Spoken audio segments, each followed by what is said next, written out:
All right, can you hear me? I'm a little ways away, but there were some folks asking about kind of a side-by-side.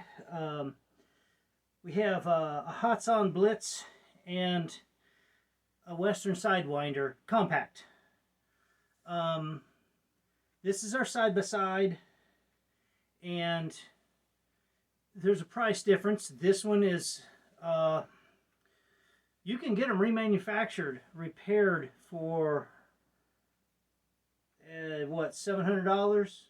Is that $700 shipped? Somebody correct me on that. Brand new is $799, I think $650, and then $50 shipping, so that's $700 shipped, refurbished, or $900 or $950 shipped, brand new. The scope, of course, does not come with the. I'll show you what it comes with, though. Hang on, give me a second. I got it over here. And some hearing protection, of course, because we're going to display these. We're going to kind of give you a run on them and let you decide and let you hear it. But this is what comes with this. This mounts here, and it looks all fancy. You see, oh, it's all adjustable and everything, but look, it's plastic. You see it flexing. Well, guess what it's going to do on the gun? It's going to flex, and it's going to wiggle around. It's going to do all kinds of shit. This thing is worthless. Throw it away. Or just put it up on the wall like I do. This is just for demonstration purposes. I'm not going to throw it away, really, because I want to hang on to it for these moments. So anyway, it's got a scope mount mounted directly to the gun. Do not mount a scope onto that plastic pick rail. That will not work.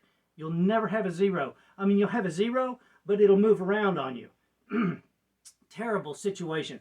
Trying to figure out if it's your scope or your scope mounts or your gun or you. Nobody knows. It's a pain in the ass. So, took forever to sight this in. Again, $950 gun. This is my own adapter. Okay, I bought that adapter and put that in. It comes with a deal. I wanted it a little more flush. It is what it is. You know, there's a valve in here, and it shuts off whenever you shut the air off, but you think that this would bleed out. It doesn't. It seals pretty decent, and if it doesn't, then you just need to put another fitting in there. You can pull that fitting out and shoot with the gun with the fitting out, but I just leave the damn thing in there.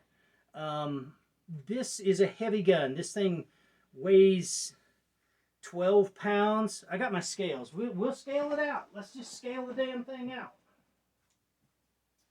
But this is a heavy gun. This is a heavy gun. I think we can scale it from the scope there. There it is. 12 pounds. 12.02 pounds with a scope. If you don't have a scope on it, of course, you're going to be, you know, not even a half a pound, maybe. Not much. But I understand ounces equals pounds, but that's a heavy gun. As opposed to this guy right here, which, whoa, has a bigger scope on it. So let me zero it out. Let me zero it out and get a weight on it. 9 pounds. This is 9, that's 12. Big difference. 3 pounds on a gun is an enormous difference. It's huge. So let's talk about this guy. Took forever to zero it. Once it's zeroed, it's great. And you can draw a line with this son of a bitch. It's fast. It is fast. And it is accurate. And it is more accurate in full automatic. Now, I cannot say that I've got this to a sub 1 MOA yet. I have not polished the barrel. I haven't done anything to it. And I haven't gone out to confirm that I can get sub 1 MOA. I haven't even cleaned this barrel. I think this has got 200 rounds through it. I probably want to put 300 rounds before I clean the barrel in kind of a break-in process and see what I got. But this thing's already killed a beaver. I took a beaver with this thing, a full size, full grown. And I'm telling you, when I'm talking full grown, I mean this was a big gosh darn beaver. This thing was enormous. Now, let's move on. Western Sidewinder. If you've seen my videos, then you know the story behind this Western. If you haven't, I'm going to ask you now to pause this video and go back and look at my critique and all of my other videos on this Western Sidewinder so that you can see the pain that I had to go through to get a gun that I really like and I really want. And I do like it and I do want it. And let me tell you why. I just got back from Campsite Bravo. Before I left, I went to sight this in. This is one of the guns I took down there.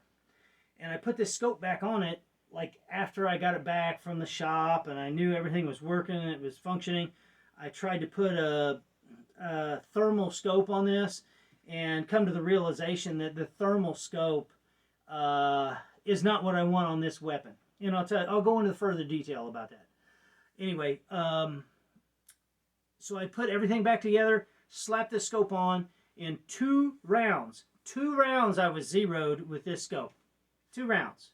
I shot, it might have been 3. I shot the first shot and it was low. I brought it up and to the left and I pulled the trigger again and I went a little far and I brought it down, and the third shot I was in the bullseye with this gun. Now, the tripod factor on this gun. Using a tripod with this gun, my tripod's a clamp. So I have to clamp it on the air bottle. I'm not comfortable with clamping a tripod onto my air bottle. So I'm very gentle when I do that. This gun here, as you can see, it's got this big platform right here. That's where you clamp your tripod. Now, that thing is perfect if you put it on a tripod and you're out there hunting and you're not carrying your gun in the field. That is what you want right there. I'm telling you, it is dead nuts, and when you put that son of a bitch on full automatic, it's going to spray. And it's not like spray all over. You're drawing a line.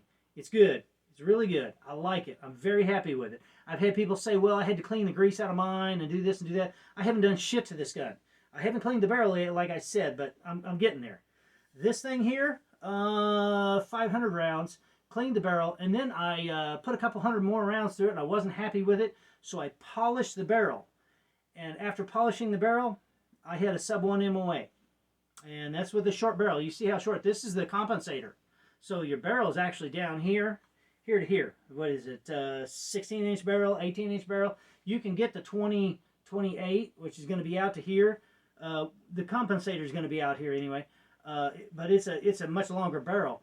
And $150 will get you a new barrel. And then these 2 screws right here, this one and this one, you can kind of see them, okay? You take those 2 screws loose, and before you do that, break your compensator loose, take your compensator off, back these 2 screws out, I think they're number 4, and then this barrel unscrews, and then you put the new barrel in. You just have to be mindful that back here, that's your cylinder, goes in back there. You have to put that cylinder in, and then tighten the new barrel, or any barrel, when you put it back in, tighten the barrel down until this is snug, and then back it off like a turn, 1 turn. I'm going to get you a measurement with my feeler gauge, and I'll report you the measurement that what this is, because this thing is perfect right now the way it is, and I'm very happy with it. But we're going to move on to the magazines. These magazines, watch my videos. Watch my videos about these magazines. That's all you need to know, okay? Expensive. $150 for a spare magazine. These guys, what are they? 30 bucks, and they're all the same. You plug them in. It's just no worries about those things at all. Though they're great. They're great. They work. I will tell you that a 30 grain, 25 caliber projectile, a 30 grain, just say a 30 grain pellet slug will not penetrate the skull of a mature raccoon, okay? Know that. At 10 yards, you're not going to penetrate a skull of a raccoon at 10 yards with a 30 grain slug. Now, you're probably going to have to bump up to a 40 grain. I think they make a 43, but the 30s will not do it. You have to be 4 feet away to penetrate that skull of a mature raccoon. I know. I tested it. That's the way it is. It is what it is. So we've gone through the magazines. We've gone through the guns. You watched my videos, so you know my challenges with the Western. But it's here. It's all back together. Something else you need to know. This is a 3,000 psi gun. This is a 4,500 psi gun.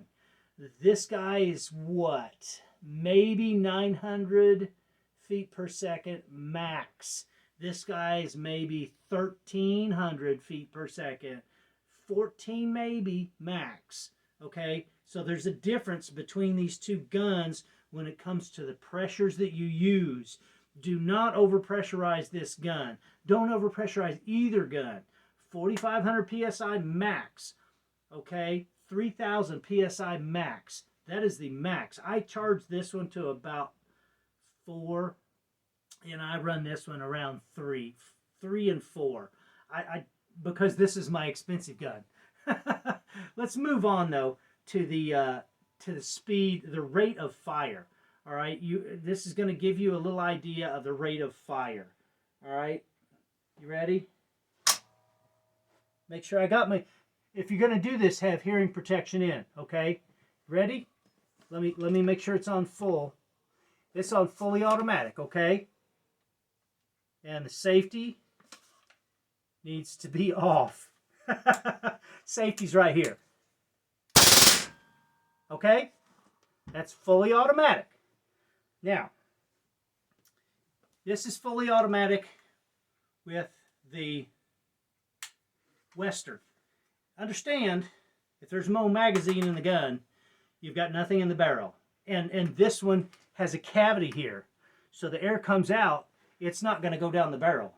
This one's going to go down the barrel. So all the air comes out right here. So if you don't put this magazine in and you go to fire it, the sound is right here at your ear. It's very loud. But I've done that many times. You forget to put that magazine in, and you pull that trigger, and you're like, holy shit. So we're going to put this on fully automatic, on fire, full. Here we go. Ready? Okay? So, one more time. Here we go. Ready?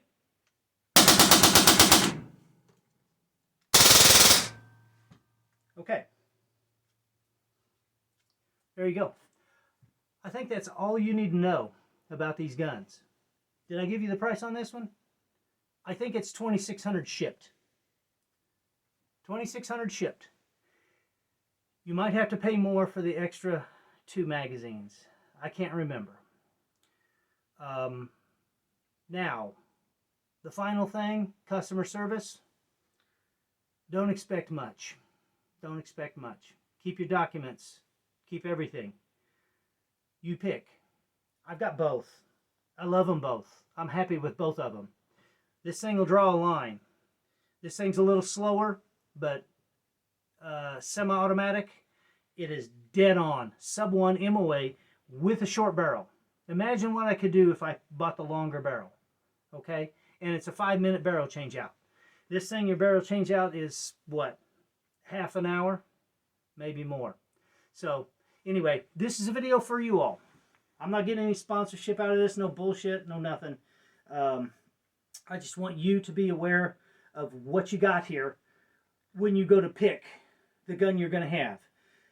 Understand that this gun, the reason it's more expensive is because it has a hammerless trigger. Okay, it doesn't have a hammer in it. It doesn't have a hammer spring. It's an air valve trigger.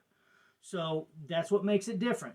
It's a little more reliable, less prone to failure when you've got an air valve versus a trigger spring and a trigger and a hammer. That's a different mechanism in here, and it does fail. It can fail. So just a heads up on that. If you have any questions, put them in the comments. And yes, I will do a barrel removal and barrel polishing procedure for the Western. I haven't tore into this thing, and I don't think I'd rather do it. I think I'll like it just the way it is. I'm just going to try to clean that barrel real good and get a sub 1 MOA on it, and I'll keep you posted on that Hatsan. Okay? I hope you enjoyed this. I'm going to walk around the table to shut this down, but enjoy your shooting and be safe at the range. Later.